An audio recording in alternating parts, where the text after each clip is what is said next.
ரஷ்ய அதிபர் Vladimir Putin December 5 மற்றும் 6ஆம் தேதிகளில் இந்தியா வரவுள்ளதாக தகவல் வெளியாகியுள்ளது. பிரதமர் மோடியுடன் சந்திப்பு நிகழ்த்தும் அவர் சுஹோய் 57 ரக போர் விமான விற்பனை, S-400 ஏவுகணைகள் டெலிவரி ஆகியவை குறித்தும் பேச்சுவார்த்தை நடத்துவார் என தகவல் வெளியாகியுள்ளது.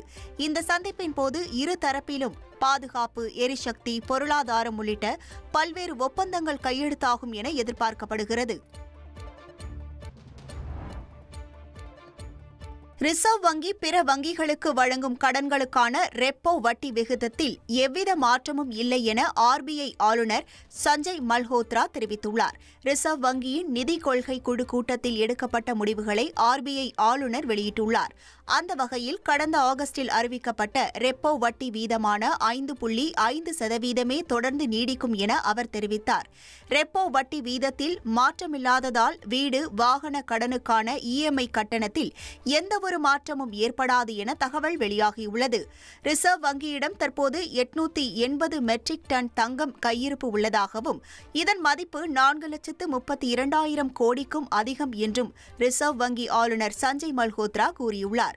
நாட்டின் அந்நிய செலாவணி கையிருப்பு $700.2 பில்லியன் இருப்பதாகவும் 11 மாத இறக்குமதியை ஈடுகட்ட இது போதுமானது என்றும் அவர் அந்த அறிக்கையில் குறிப்பிட்டுள்ளார்.